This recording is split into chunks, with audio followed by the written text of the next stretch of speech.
छोटा सा हम सभी ने वो कहानी तो सुनी होगी, मनुष्य के चांद पर रखे पहले कदम की, पर हमारे आखिरी कदम कहां पर?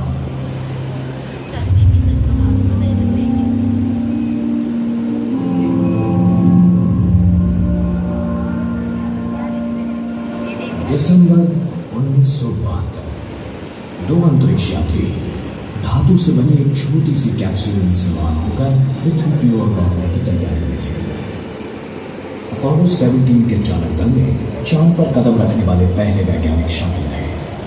अंतरिक्ष यात्रियों का खोज कार्य 3 से ज्यादा दिन तक जारी था।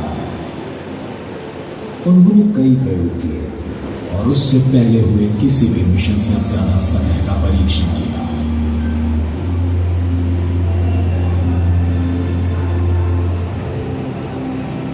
इसी के साथ अपोलो प्रोग्राम संपन्न हुआ और साथ ही करीब 5 लाख पुरुष और महिलाओं का 10 सालों का काम भी।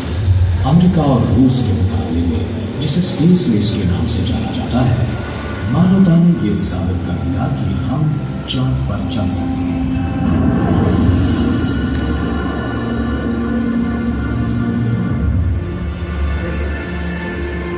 जब अपोलो 17 के अंतरिक्ष यात्री को उड़ान भरी तो कई लोगों ने यही सोचा था कि हम लोग जल्द ही लौट आएंगे, और हम नहीं आए। अपोलो का हार्डवेयर वैसे ही पड़ा है चांद की जमीन पर। पिछले 40 सालों से अतीत के अवशेष बन गए। हम में से कईयों को स्पेस रेस अब किसी प्राचीन इतिहास जैसा लगता है। कुछ लोग अपोलो की उन खोजों को हमेशा याद करते हैं, तो कुछ लोगों का मानना है कि ऐसी कोई मिशन कभी हुई ही नहीं। वो बच्चे जो बचपन में खेल खेल में अंतरिक्ष यात्री बने थे, वो अब बड़े हो चुके हैं और अब वो नाना पर नाना भी हो गए। अब सफर के लिए निकल पड़ी है यात्रियों की अगली पीढ़ी।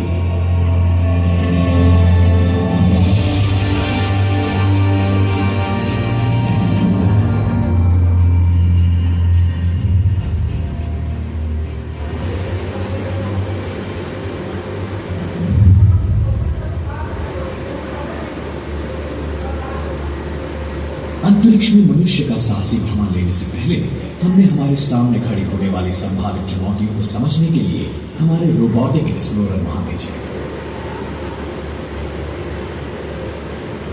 ये अंतरिक्ष यान अंतरिक्ष में हमारी आंखों और कानों का काम करेंगे, हमारे नजदीकी पड़ोसी की जानकारी दिलाने में हमारी मदद करेंगे। हमारे शुरुआती मिशन में से एक रेंजर 9 ने जानबूझकर हताहत होने से चंद मिनट पहले चांद के सतह की हजारों तस्वीरें यहां भेजी। उसने हमें पहली बार पहाड़ों और गड्ढों की विस्तृत तस्वीरें दी, जिनसे हमें उतरने के लिए अच्छी जगह ढूंढने में मदद मिली। सर्वेयर लैंडर्स और धीरे से नीचे उतरे। रेंजर्स का तो एक ही काम था, तस्वीरें खींचना, और सर्वेयर्स में रोबोटिक भावने तथा अन्य उपकरण थे। उन्होंने चांद किन चीजों से बना है ये ढूंढने के लिए पहली बार प्रयोग किए। उनके पश्चात हमने रोवर्स को भेजा। रूसियों ने सरफेस पर 2 लूनर कार्ड रोवर्स उतारे, जिनका वजन एक छोटी सी कार जितना था। पृथ्वी पर तैनात इंजीनियर्स ने उन्हें कई किलोमीटर की दूरी तक रिमोट से चलाया और चांद की जमीन की तस्वीरें ली और चांद की मिट्टी का परीक्षण किया।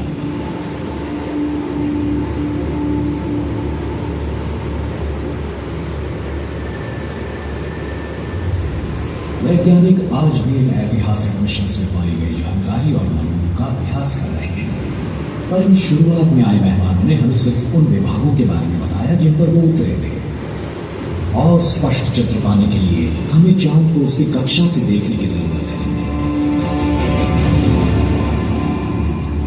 नासा और यूरोपियन स्पेस एजेंसी ने चांद की परिक्रमा में अंतरिक्ष यान भेजे हैं, और हाल ही में चीन, भारत और जापान ने भी भेजे हैं। परिक्रमा में इन अंतरिक्ष यानों ने चांद का मैपिंग किया है, उसकी जमीन पर मिले रसायनों का कैटलॉग बनाया है, और एक जगह से दूसरी जगह होने वाले गुरुत्वाकर्षण के सूक्ष्म बदलावों का मापन किया है। चांद पर सफर करने वाला यात्री पृथ्वी से थोड़ा सा कम गुरुत्वाकर्षण महसूस करता है, आप अभी जो महसूस कर रहे हैं उसका छठा हिस्सा।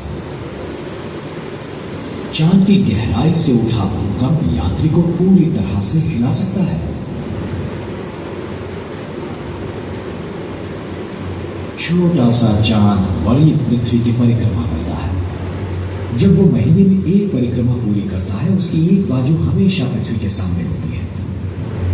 इसका मतलब है चांद की कई सारी जगहों पर 2 हफ्तों तक दिन की रोशनी होती है और 2 हफ्तों की रात होती है।